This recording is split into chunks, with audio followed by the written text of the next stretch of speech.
Stop worrying about your weaknesses. Start looking at your strength and develop your strength even further than they are right now. Focus on already what you have and make that great. And a lot of people, like, we stop living because something happens to us, or or something doesn't happen to us. And then we turn into the shell of a person and we just kind of float throughout the day. This is what I see from normal people too, from normies. They do the same thing. Like, they're so scared of everything. They're so scared of risking it all. They're so scared of just doing something that they know in their heart to be true. This is the Nico Lagan Show. Warning. This show contains explicit content. Listener discretion is advised. Real, raw, and shooting you straight. This is the Nico Lagan Show. And now your host, Nico. Welcome to the Nico Lagan Show. I am your host, Nico Lagan. This episode of the Nico Lagan Show is brought to you by the Alpha Creator Blueprint. Are you a male content creator on a mission to help other men? Is your content not getting the attention it deserves?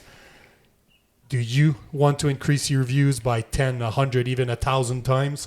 If so, head to the alphacreatorblueprint.com and let us show you what we can do to help you. I have the tremendous honor to be speaking with Rustin Hughes. What's going on, brother? How's it going? I'm good, man. You? We're going to adjust that microphone right off the bat. So how you doing, man? I'm good.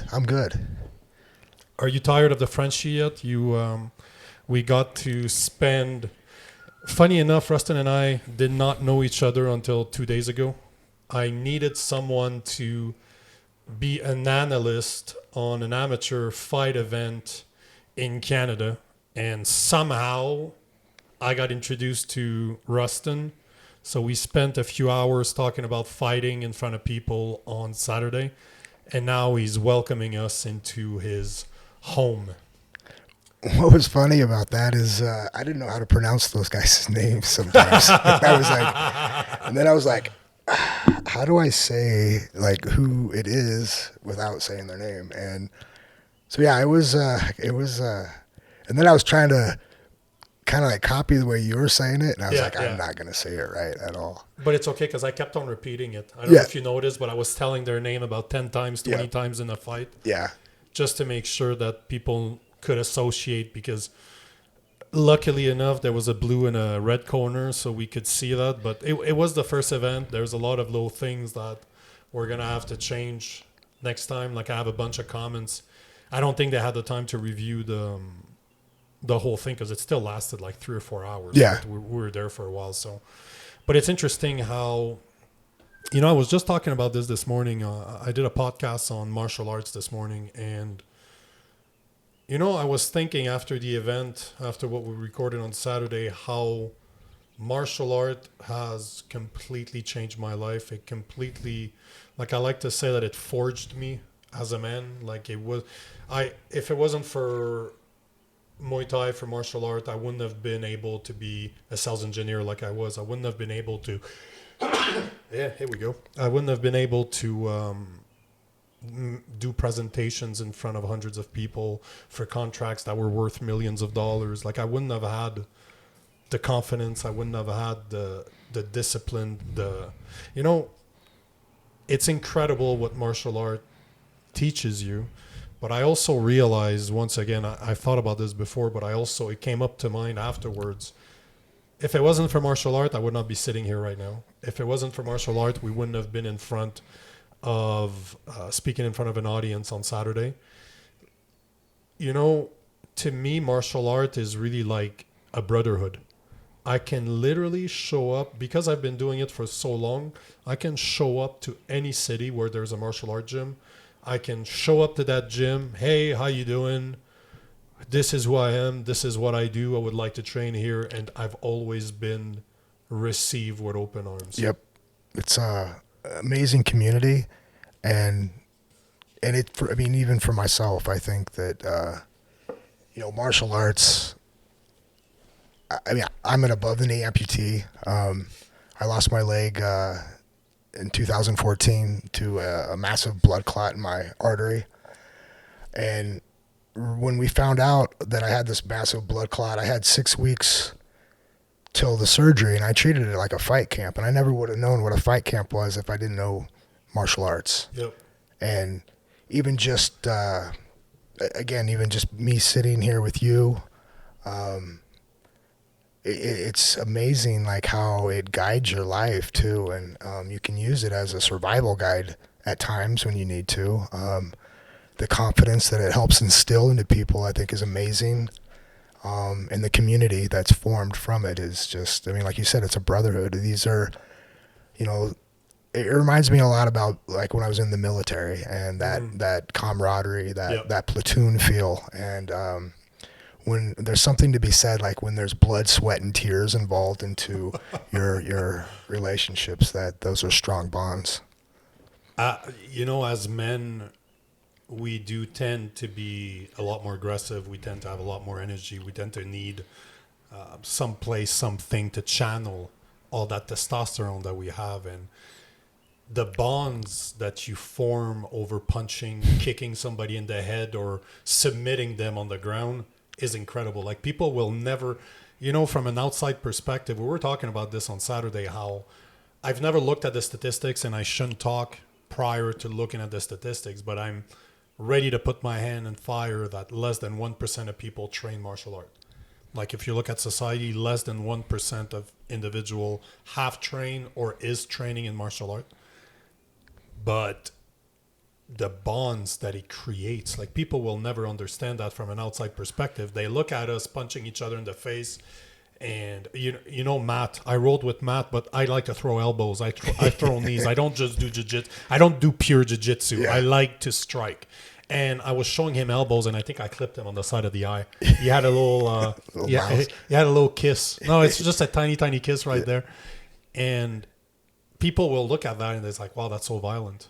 But yet, I don't think I've created better bonds, better relationships with people, except for the people that I punched in the face. As weird as this sounds to be, it's not violent. It's done with respect, but it looks bad from an outside perspective. Yeah, and you kind of have to be in it to understand it. Yeah. Standing from the outside, it doesn't look anything of what it is.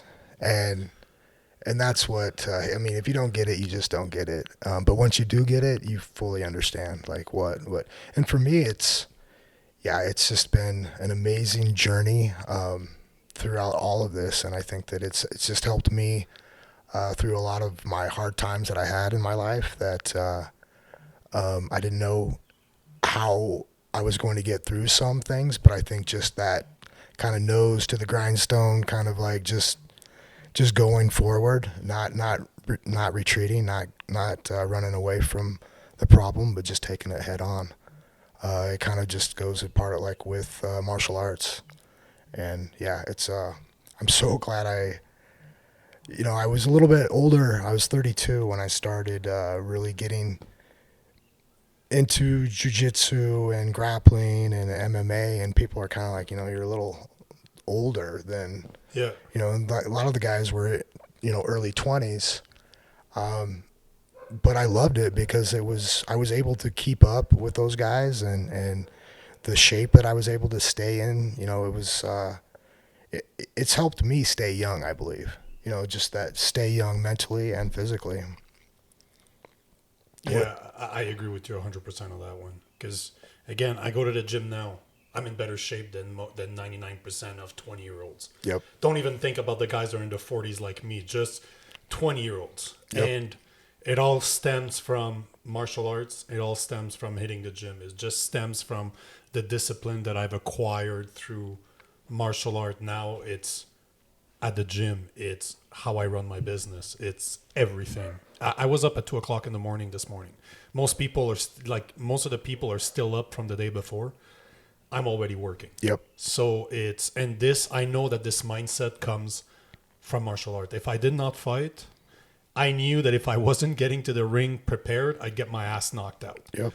Nobody wants to get knocked out in front of a crowd. Nobody. There's nobody out there that wants to do that. Especially not if your wife, your girlfriend, your family's in the audience. you don't want to get your ass knocked out. Nope. So you know that you need to train your ass off. And that translates into absolutely everything else in life. I like your shirt too. Discipline trumps motivation. And it's my creation. No, it takes discipline.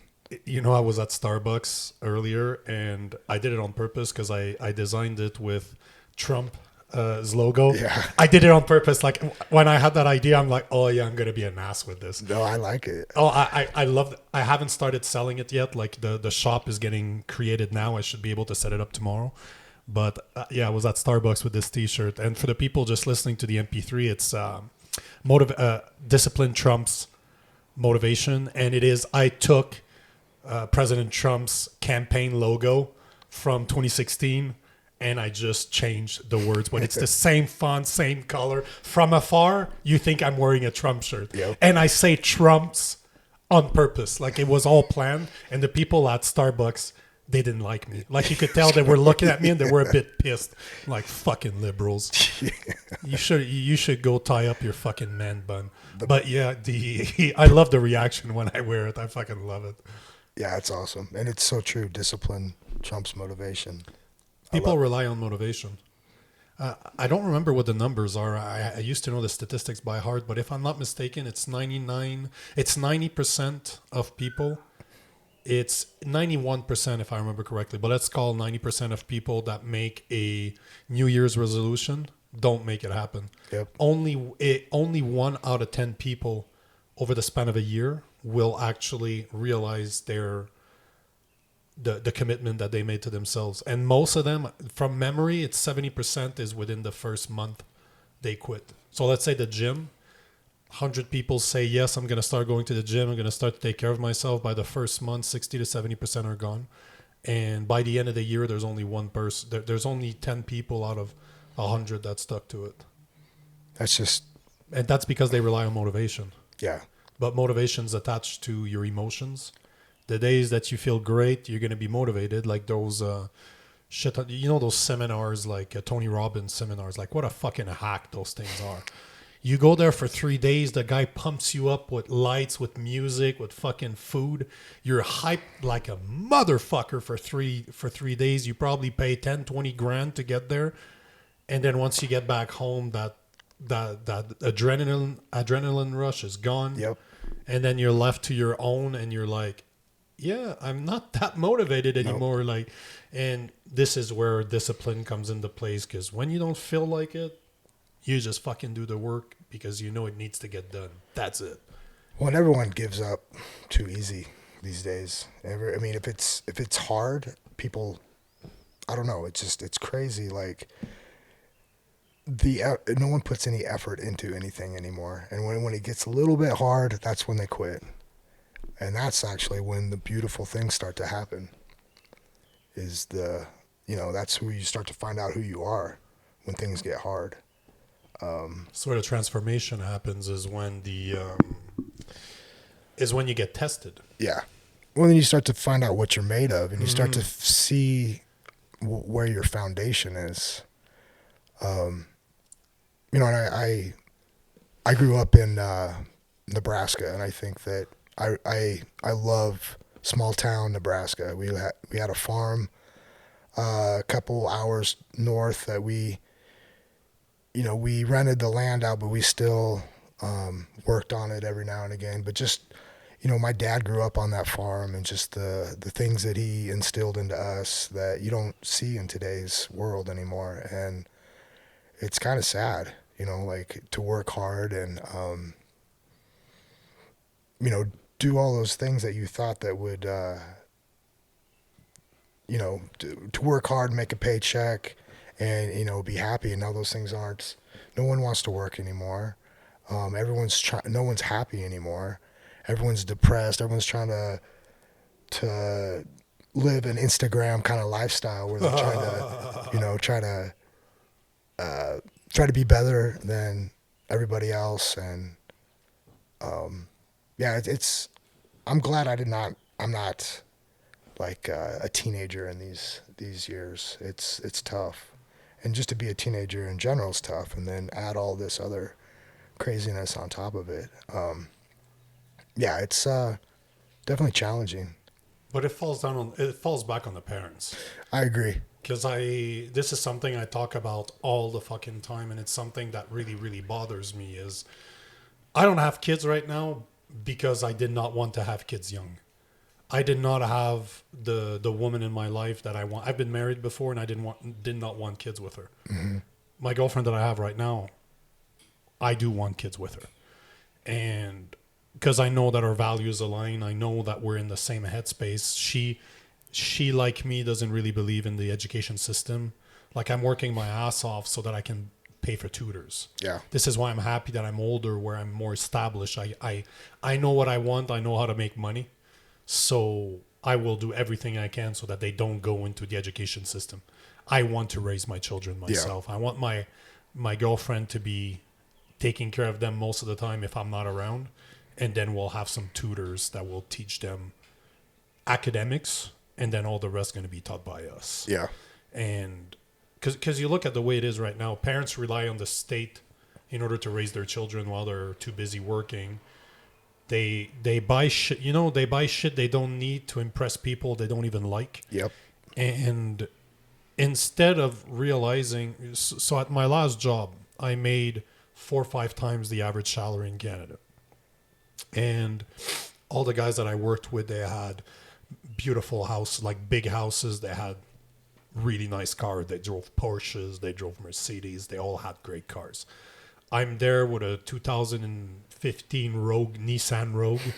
And for the past 3 years, I was living in the middle of nowhere in a house that originally cost me about 150 grand. And all I was doing is putting my money aside so that we could leave and do what we're doing right now. So I could do a full renovation on my house, refinance everything, take all the equity out. Like, I was really, instead of flashing out, I was like, you know what, let's take that money aside. I've been stupid with my money before. I wasn't doing that mistake again. Yeah. It's interesting how things are completely different in your mindset when you stop caring what other people think of you, when you stop following the herd. Yeah.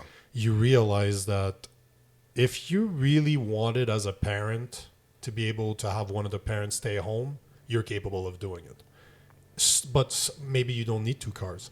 Maybe you don't need a 4-house house. Maybe you don't need a 4-bedroom house. Yeah. Maybe you don't need to live in the middle of downtown or in the middle of town. Maybe you need to live a bit on the outside of the outskirts of town, where it's cheaper. Yep.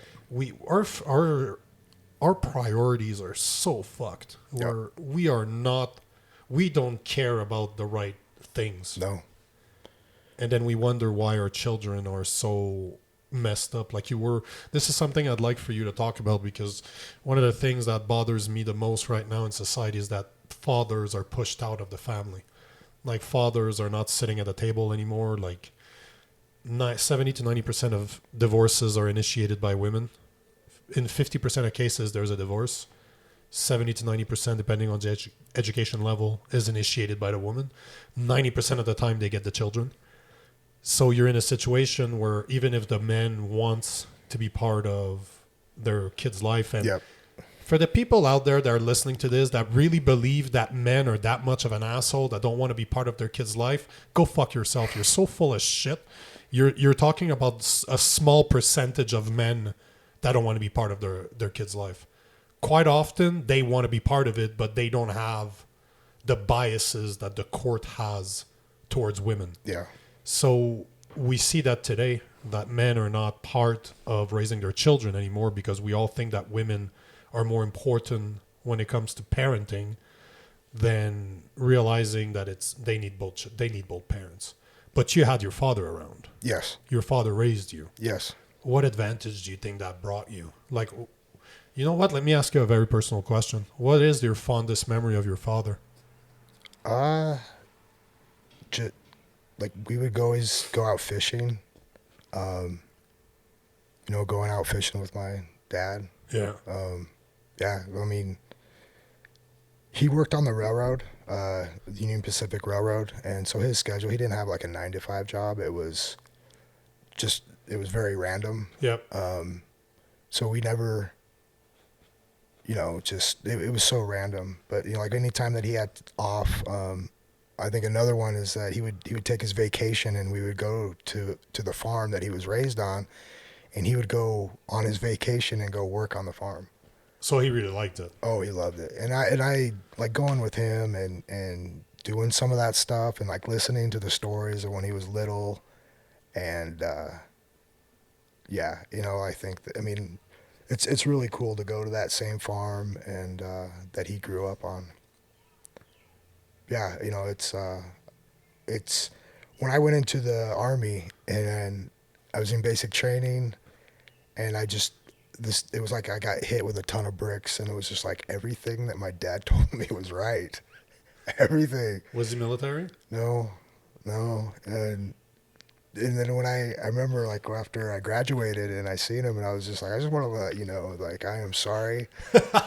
I was the kid that I was. You were an asshole. I was a little punk, I guess is what you'd say. I mean, what was crazy is that I got in a lot of trouble. Like right before I was going to basic training, I got a 3rd-degree assault, second offense, minor in possession of alcohol. The second one was on a Friday, and I was leaving to go to basic training on Tuesday. And so we had to call like the DA and figure out how I could get a court hearing. And we go, the judge is like, Mr. Hughes, this is your second minor in possession in less than 30 days. Uh-oh. You're looking at a $400 fine and 4 days in jail or both. And it says, I see here that you're off to basic training, and why should I allow you to go? Basically is what he was saying. And I look at him, I was like, are you serious, dude? Like 2 minor possessions in less than a month? Like, I need to get out of this town. It didn't really hit me until I got on the plane that, I wasn't going to see my parents for a while. And it was, it was very eye-opening. It was a very eye-opening experience at that point. Is there something you're promoting? Is there something you want to put out there? Because I know you're involved in a lot of things. So we've been going for about an hour now. So if you want to cheaply plug everything that you're working on right now, right on. I just want to give you the space to do it. No, I appreciate that. Well, first of all, I like I said, I'm an above the knee amputee. I lost my leg going on almost 9 years now, and when I lost my leg, I was 40 years old, and I was I was lost. I didn't really know what I was going to do with the rest of my life. I just had lost my first wife, Brandy, to brain cancer, which was, devastating. And then getting this diagnosis that I've got this massive blood clot in my leg, like nothing was making any sense at all. Go through the amputations, and in the bed after the second amputation, like I believe that was probably the lowest that I'd ever been in my life.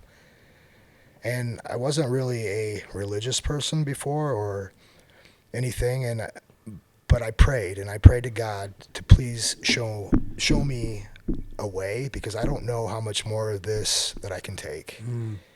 And from that, I started Be Bold. And Be Bold was kind of in honor of my late wife, Brandy. It was her motto that we used during her cancer.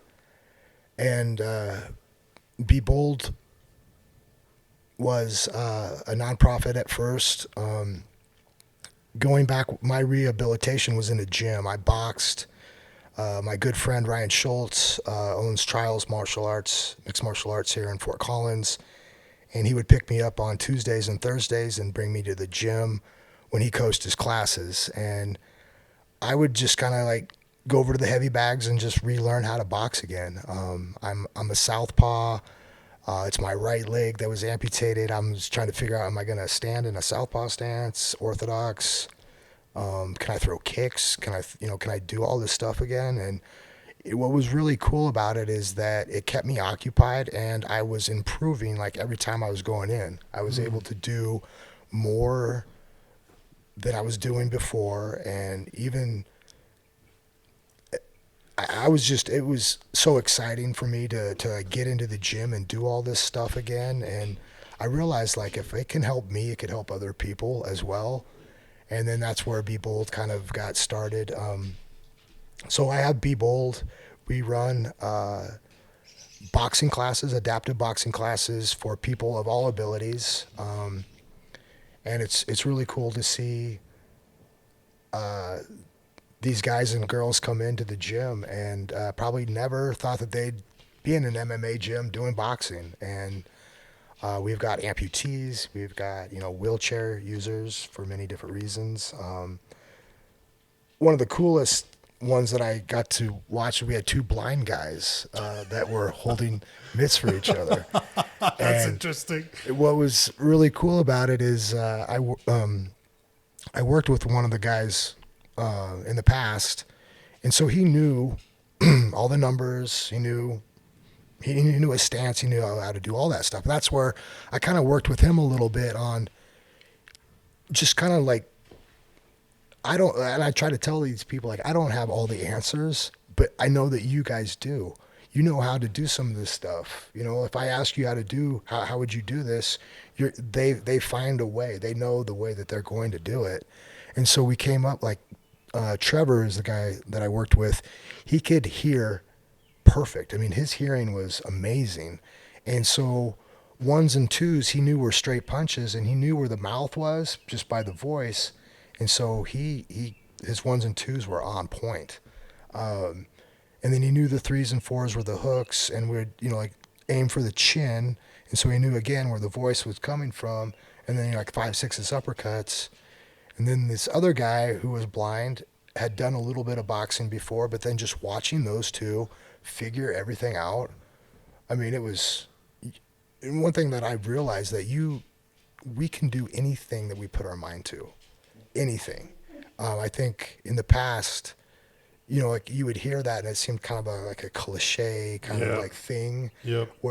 But until you are in the middle of it, and that's the only thing that you have is it kind of like believing in yourself. And that was another thing that just kind of like, I couldn't believe all these things that were happening, because I believed in myself, and I started to do stuff. What's crazy is I've probably done more stuff with one leg than I have with two. And it's kind of sad when you think about it. But I've done a lot of stuff with two legs too. I climbed Long's Peak here in Colorado, and that's a 14,000 foot peak. And we did it a year after my wife had passed away. We spread her ashes up there. And after I lost my leg, that was like a goal I wanted.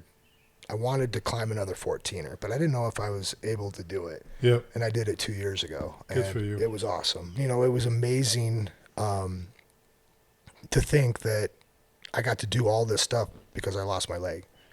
I never probably would have gone to Abu Dhabi and to a world tournament if I wouldn't have lost my leg, and then all these individuals that I've met through this whole process, it's just been, it's a blessing in disguise is what I call it. I don't think anyone wants to go through an amputation. Yeah, no, probably not. And I went through 2 of them. It was a below the knee, and then 3 weeks later they had to take it above the knee, and it was.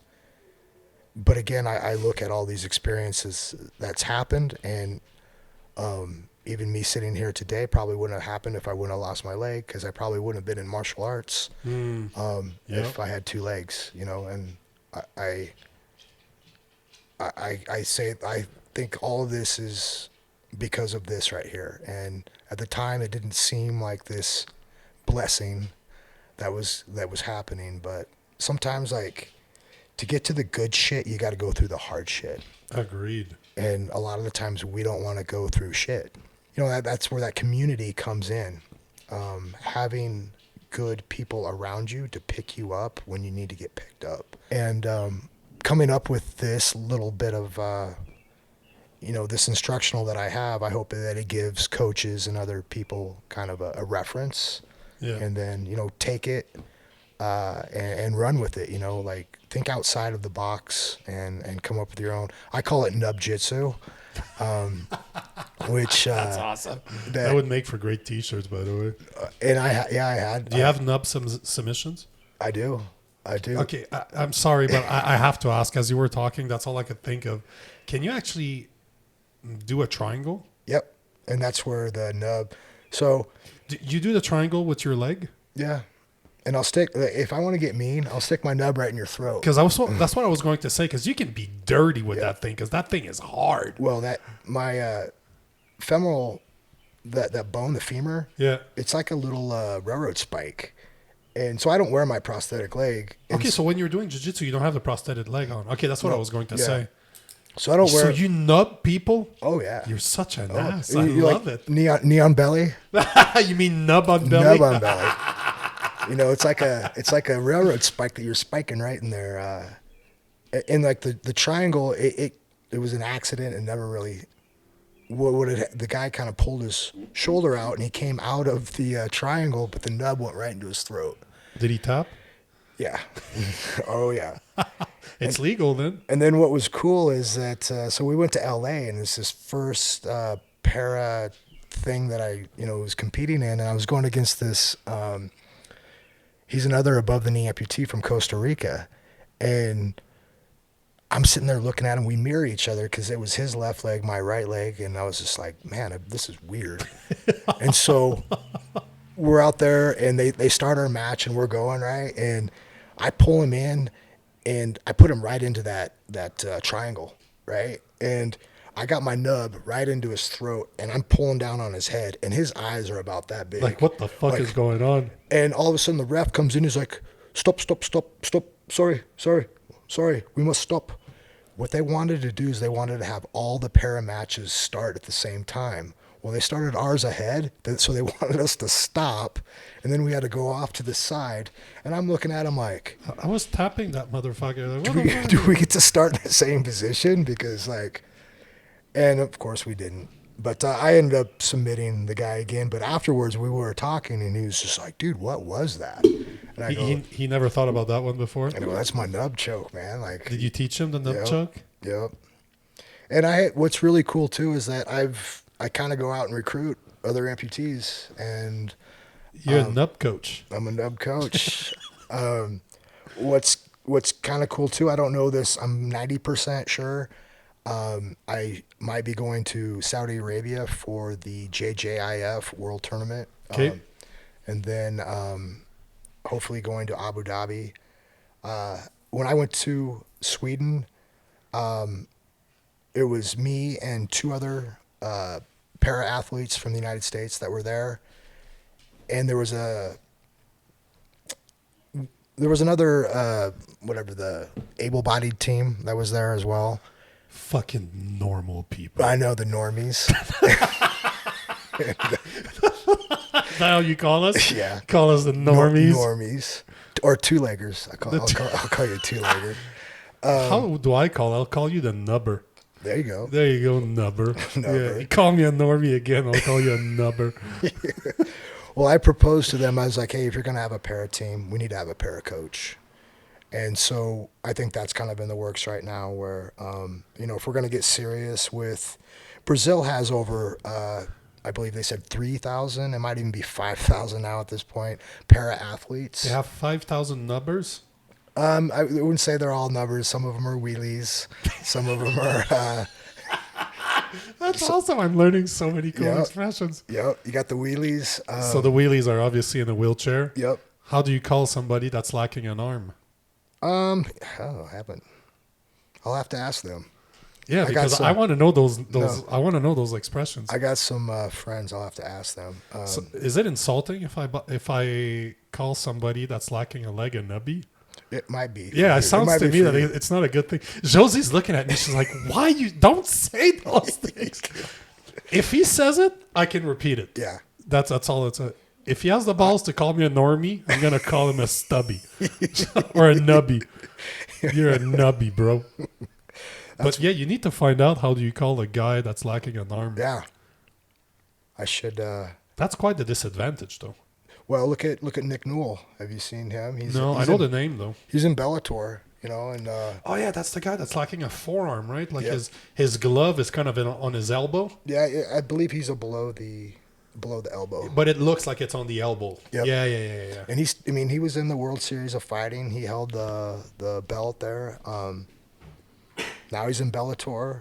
I messaged him on Instagram and said, hey, we should have a... so ask him how you want to... I should ask him. But yeah, I asked him, like, we should have a super fight between him and me. Yeah. Him being an arm amputee and me being a leg amputee. I thought that would be a good match. Good super... That's what I call it. This is my superpowers. Your superpowers? Yep. So, yeah, you need to ask him, how do you call... If you're a nubby, what's his... How do we describe his... The upper extremity. Thank you for being a lot more politically correct than what I was going to say. That's one thing. Like with this, you've got to learn to joke around about it because you don't have a choice. No, you don't have a choice, or else. My first 3 days in the hospital, I was pretty excited because I doubled my socks. Nice. But I told you this on Saturday, but I'm going to repeat it on camera. So we started speaking, like we got introduced by Rick. Is it Rick? Chris. What's his last name? Holcomb, yes. So we got introduced by Matt Shoup, that introduced me to Holcomb, that Holcomb introduced me to you, and we had our first phone conversation like 3 days ago. And then Josie was sitting right next to me. You were on speakerphone. I told you this. And you're like, we were asking about today. Is it good if we do this on Monday? If we do it at your place? It's like, just let me ask my wife to make sure. And I'm like, yeah, because you want to make sure she doesn't cut off your other leg. And Josie's looking at me. She's like, what the fuck are you? You can't say those things to people, but you have to. Like at one point, like, well, it's a fact. You can't. You have a prosthetic leg. Yep. It's a fact. Yep. I'm not, and I think this is the military's like that, martial art is like that. Men in general, men around other men, we tend to fuck with each other, but not in a way where we're trying to insult each other. No. But we are fucking with each other, as in, yes, we're making fun of you. We have a guy, Josh, at the gym, and he comes in and just talks shit all the time. Yeah. He's just, and people are like, they don't understand the relationship that Josh and I have. And then I tell them, I go, listen, if Josh wouldn't say that, when Josh says that, that's out of love.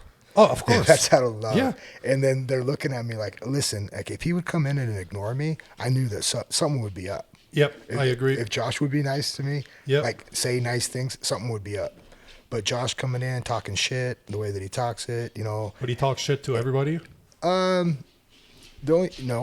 only talks shit to people he likes. Well, but that's my point. That's what I'm trying to say. He's not. I talk shit to everybody. If I like you, for sure I'm gonna make fun of you. There's no doubt I'm gonna start messing with you. And I expect the same. I expect it to be both sides. Yeah. But it's not because you're handicapped that I'm not gonna make fun of you. Like that's if you want to be treated fairly as a guy around me, I'm gonna make fun of you. Yep. And that's one thing that I like.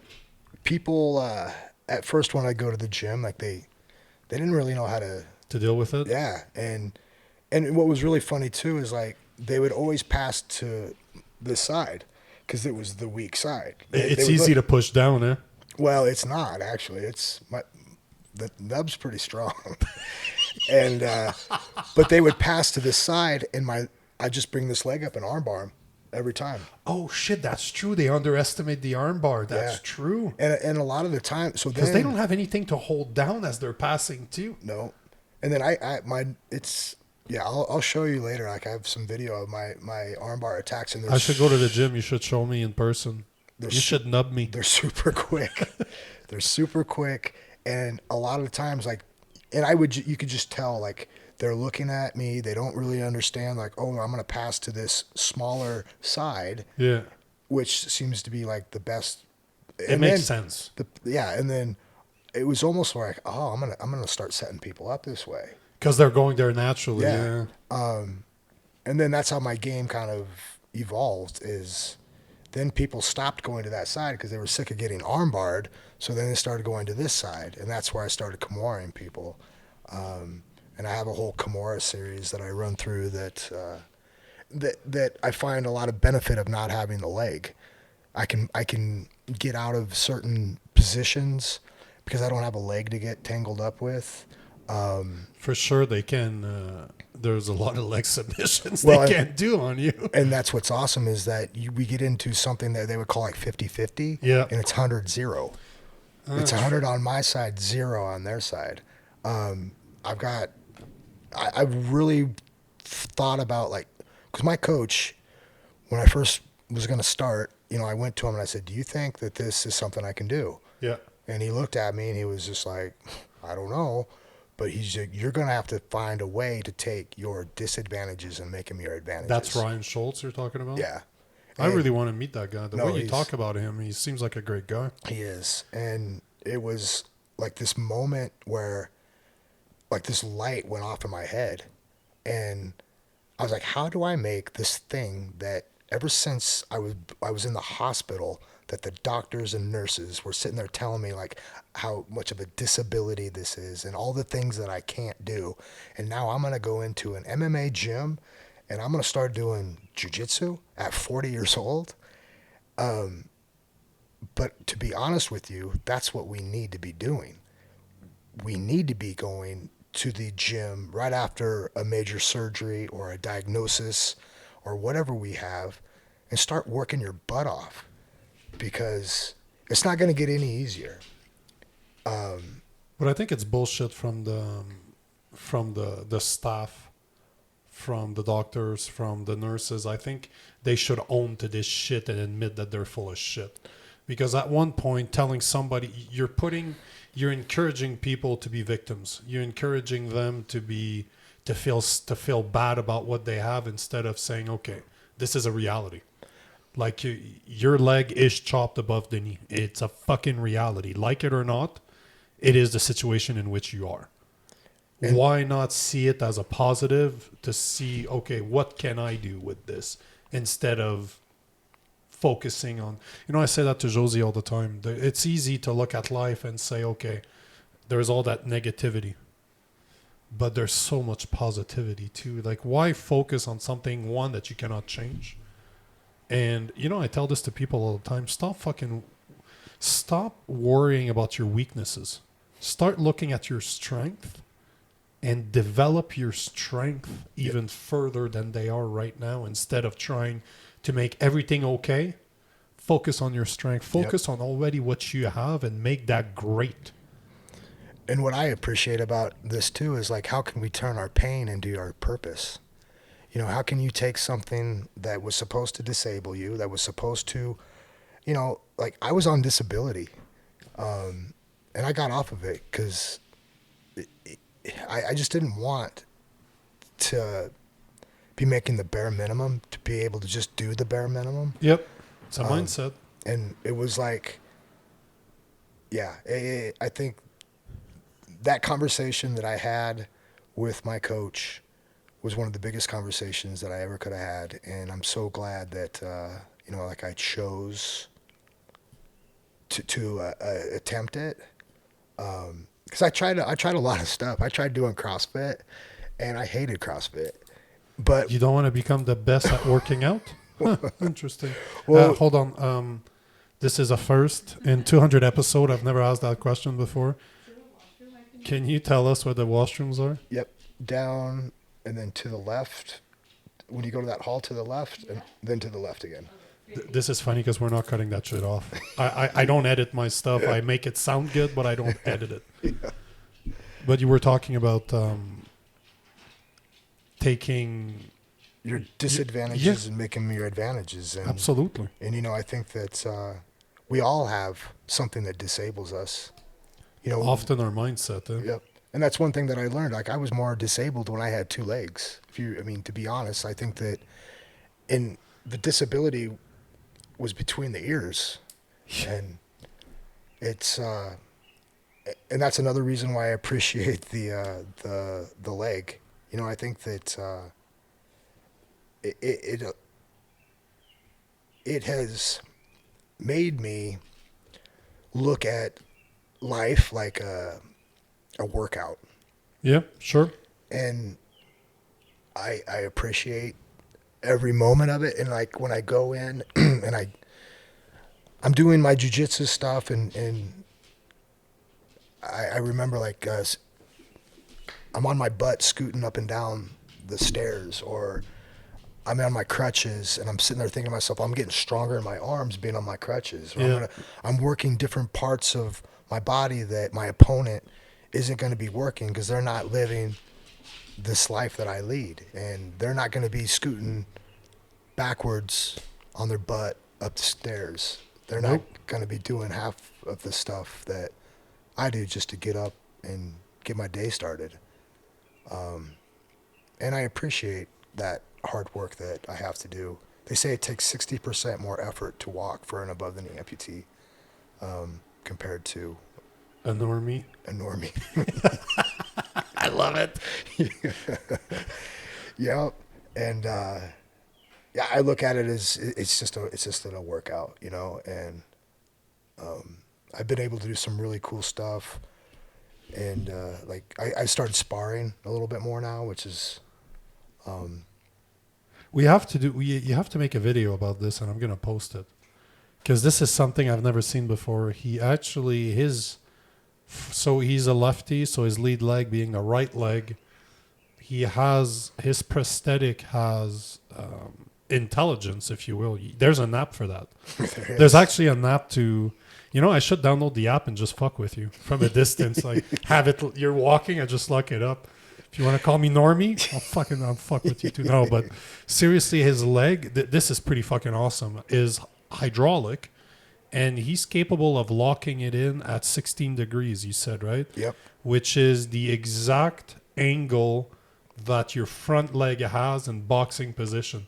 So he's able to box because his leg locks at around 16 degrees. So he's able to push off his back leg, move forward, push back, like you're moving like a regular person would in a fighting stance, which is fucking cool. It's very, very cool. I think that if I wore pants and I went to a gym, you wouldn't know. That I don't think people would know. Normies wouldn't know. They would be like, and then you'd leg kick them, and they'd be like, "What the fuck?" I'd let them leg kick me first. Oh, I'd check it. Oh, but it's plastic, right? It's hard. I can tell. It's carbon fiber on the bottom. Yeah. We're just doing some light sparring in one of our classes, and one of our fighters, she kicked me, and then she instantly forgot, and then her foot swelled up, and that's we laugh about that. What's her name? Let's plug her name out there. Let's make sure I'll make a reel with this. Amber. What's her last name? I don't know if I should say. I just like to fuck with people. But she's a normie, right? She's a normie, yeah. And but you were telling me the other day she's a Muay Thai fighter, right? Yeah. And she just she's badass. She just completely so forgot. So we gave enough information. She's a Muay Thai fighter that fights at Trials MMA, and her name's Amber. Just putting it out there. It's probably possible to find her if you really want to know who it is. Yeah.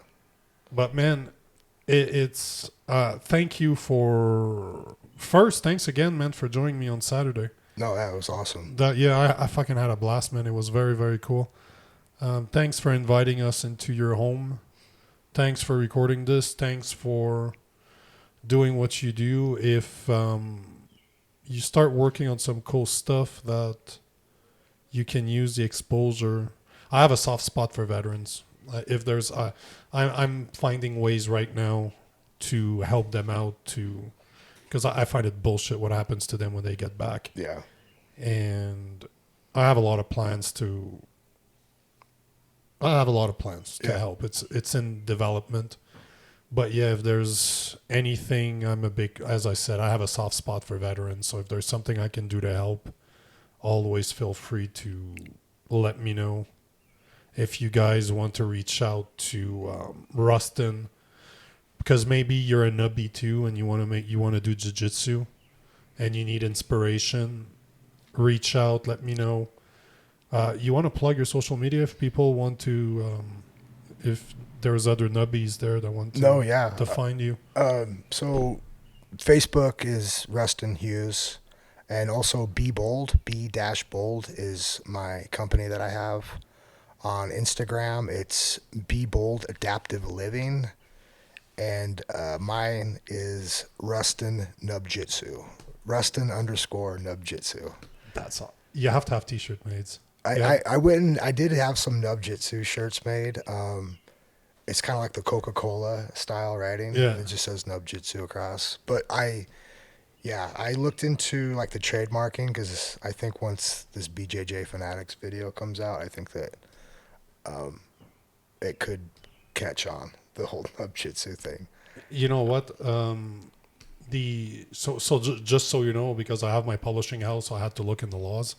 But it is, the way it works is, as long as you have it on paper, it's yours. That's what you already put it out there. As long as you can prove, either on paper, photography, a post, something that you were the first to think about it, it's yours.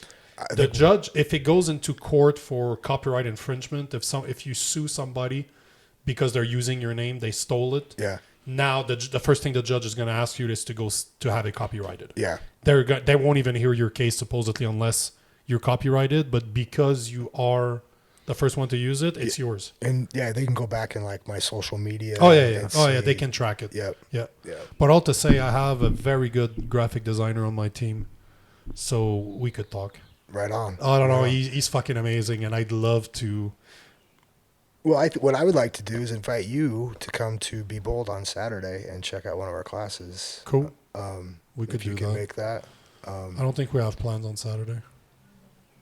What's really cool is that's when we get a big mix of different. We get our veterans, we get our other amputees, we get our wheelies that come in. So there's normies, there's willies, there's vetties, and there's nubbies. Guys, there's a lot of people.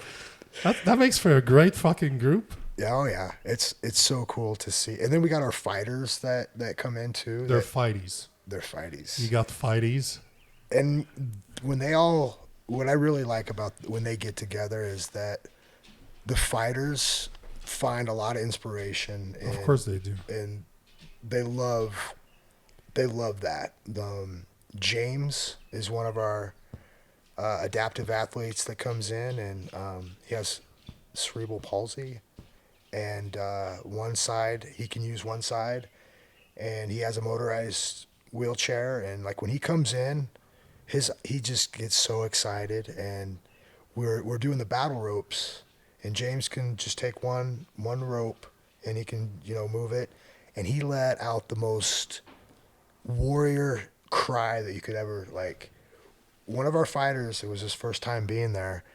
He had to turn his back. He got so emotional because he's like, I love it. It was primal. It was very primal. And he seen James, and he couldn't believe it. He turned around, and then after that, he was just like, he's like, what you're doing is amazing, and just keep doing what you're doing. And that, when you mix those groups together, that bond that's formed is so cool. Same guy had a fight in Cheyenne, and we had a group of one-leggers that went to go see him. I think there was about 5 of us. We're all above-the-knee amputees. And, like some of these guys had never been to an MMA fight before, and now they're going to go watch one of the guys that they train with on Saturdays. Awesome. And how they even got to be kind of like a part of that, like a part of the training in a sense. They know who he was. They talked to him before the fight. They talked to him after the fight. They, you could just see how they took pride into that. They're wearing our the gym's shirt. Like they were excited to be there, and that's what I want them. That's what I want them to feel, is that community. That's what it is. Just brotherhood. Just being a part of something. I accept for Saturday. We'll be there on Saturday. It's so, and again, I never ever in my whole life would have thought that this is where I'd be at. Like, before any of this happened, I was a plumber by trade, very introverted, and like that was me. I'd go to work and I'd come home, I'd eat dinner and go to bed and go to work, and that's all I did. And for me to be doing podcasts, I've got a public speaking engagement coming up in a couple of weeks. Beautiful. Just I to see where I'm at right now, it just blows me away. It's only going to get better, man. No, I know. And that's what's so awesome about it is that, and I want to take as many people with me. That's the thing is, like, I want to take as many people to the top with me. Our coach, he says, no one makes it to the top on their own. And that's one thing that... I fucking hate people that say that they're self-made.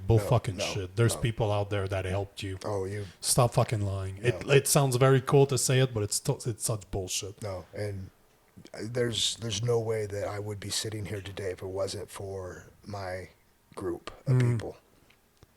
Well, thanks for the invite. I'd be honored to come train with some nubbies, some wheelies, and some vetties.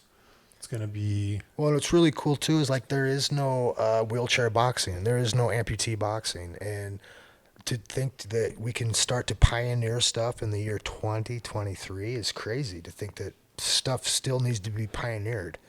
Like, why isn't there wheelchair boxing? Why isn't there... I tried to box here in the state of Colorado, and they told me no. And I asked them why, and they said it was too dangerous. And I asked them for who. And they're sitting there trying to tell me that it's too dangerous for me. And I was just like, who are you to decide what's dangerous for me? And just because I have and then they were bringing up these, well, what would happen if you would knock your opponent out and they would fall into your leg? And I was like, we could play the what if game all day long if we wanted to. Any of these things that you're saying to me, it could happen to a person with two legs. A normal person. Yeah. A normie. Yeah. And so, it blew me away that there's still a lot of pioneering. They're just scared. They are. And it's just like at some point, it's going to happen. I would just say at some point it's going to happen. But yeah, I think unfortunately too, people with disabilities don't have a lot of confidence. That's where you come in. Yep. And yeah, I also had learned that, people with disabilities are 3 times more likely to be attacked than able-bodied people, which blew me away too. And I said, that's not really an ability issue. That's more of a confidence issue. And that's hopefully what we can start to do is instill people with confidence through martial arts. Brother, continue doing what you're doing. Thanks for having us in your home. Thanks for doing what you did with me on Saturday, and thanks for doing what you do as a whole, brother. One thing I would also like to say is, like, what's really cool about this whole thing too is, like, how we were just kind of talking, like, you met Matt, which knows Chris, which I know, like, what was crazy is when I met you, is like, have you ever met someone that you could have swore, like, you've known them before? Yep. Or it's almost like we've been friends for a long time, we just haven't seen each other in a long time. Yep. Kind of thing is what, I don't know, it just felt very, like I'd known you before. That's martial art, bro. No, for real. I'm telling you, there's, I've always had the ability to meet people. Like, it's been like that my whole life. I have a tendency, like, I draw people in. I tend to be extremely comfortable around people. Yeah. And with martial art, it's even crazy. Like, I did not know Matt I never met Matt until 3 weeks ago. That's what I heard. We drove 12 hours. Was it more than 12? 18? We drove from Yuma all the way to here just because Matt approached me online. because Matt's like, hey, I really like what you do. If you ever make it to Colorado, love to do something with you. I probably have a lot of people that you should meet. You should do podcasts with. You should come to the gym. And we're like, yeah, okay, let's go. But I've never met him until 3 weeks ago. And yeah, you know, you've said quite a bit today saying that don't worry about your disabilities, worry about what you can do about it. Saying that you were handicapped between the ears before. And you know, this is what I see from normal people too, from normies. They do the same thing. Like, they're so scared of everything. They're so scared of risking it all. They're so scared of just doing something that they know in their heart to be true. They're scared to risk following their instincts in a way that they never really live. No, yep. And it's so sad to me that guys like you and I are the exception and not the norm. Yep. Like, I cannot imagine living my life any other way than what I'm living right now. No, yeah. Like, what I'm doing today, you know that question you're asked in high school, what you want to do. If money was not an issue, if you were rich, what would you do? I would be doing exactly what I'm doing right now. Like, there wouldn't be any difference. No, yeah. Like, maybe my RV would be nicer, my truck would be newer, I'd have 20 motorcycle instead of just one. But what I do, I'd still continue doing it because this is what I'm meant to do. Yeah. And there was a quote that I read is, I want to live until I die. Never heard that one before. That makes makes a whole ton of sense. Yeah. And a lot of people, like, we stop living because something happens to us, or, you know, or something doesn't happen to us. Yep. And then we turn into this shell of a person, and we just kind of float throughout the day.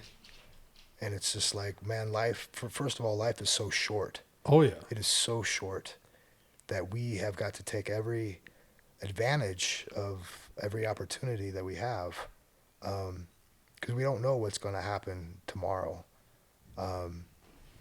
And that's why we just need to focus on today. Take it, you know, enjoy. And don't get me wrong, I get caught up in a lot of stuff still as well, but I try to give it to God as much as I can, just because I think that's just been another huge part of my life too, is coming to that spiritual, like, realization that there is a man that has a lot of power over us, named Jesus, and you know, I believe that he has guided me through all of these things. There was a scripture, Jeremiah 29:11, that it was almost like he was speaking it to my ear, and it really changed my life as well. What does it say? For the plans I have for you, declares the Lord, not plans to harm you, but to give you hope in a future. And it was almost like I kind of was taking everything that was happening to me as a punishment. And what it wasn't a punishment is that he wanted me to level up. And he wanted to make sure I was ready to level up. And, you know, and this is what's so crazy about that is,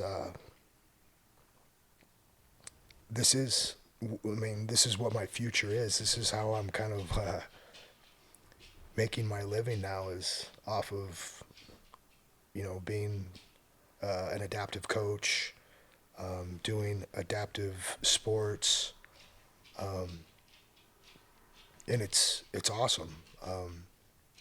I don't think I would ever change it. You know, like, someone had asked me, like, if I could, like, take a magic pill and grow my leg back, I don't think I'd take it. Just because of... Which leg are you talking about? No, I'm just messing. There's a lot of pills out there that we want to grow a specific type of leg. The third leg. Yeah.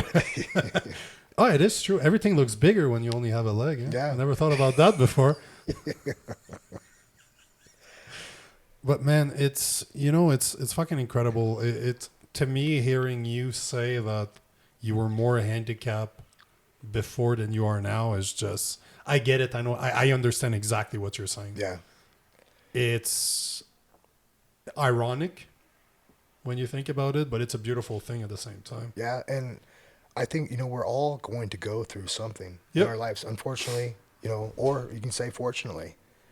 We're going to go through something in our lives, and it's not really what happens to you, it's how you react to what happened to you. And like they tell you to, when life gives you lemons, make lemonade. And I'm at a point where I'm setting up a lemonade stand, and I'm gonna start selling that lemonade. Mm-hmm. I got so much lemonade that I've made. I need to start selling it. So if you want lemonade, hit Rustin up. That's right. He got some lemonade. Well, I want to show people how they can set up their own lemonade stand too. That's one thing too. It's like, what is it? Give a man a fish, he'll eat for one day. Teach a man how to fish, he'll eat for a lifetime. I tend to butcher them, but that's the gist of it. No, yeah, and what's fun? I was in culinary school, and we had to come up with a project, kind of a business, and that was the name of my business, is Teach a Man to Fish, where I was going to teach families how to cook again. Like we were kind of talking earlier, that the family doesn't eat around the dinner table anymore. Nope. And then how do we bring that back, and how do we so what I was going to do is have like a private cooking lessons at the house for the family, and it would only be like a 6-week kind of deal, because after that they should learn everything that they need to do. Well, I'll see you on Saturday, brother. Awesome. Thanks again for having us. No, I enjoyed it. Thank you very much for having me. You've been listening to the Nico Lagan Show. Nico has been involved in the martial arts for 20 years. He's a Muay Thai coach, focus coach, podcaster, and sought-after public speaker. We hope you've enjoyed the show, and we hope you've gotten some useful and practical information. We'll be back soon, but in the meantime, find us on Facebook and Instagram at Coach Nico Lagan, and on YouTube at The Nico Lagan Show. See you next time.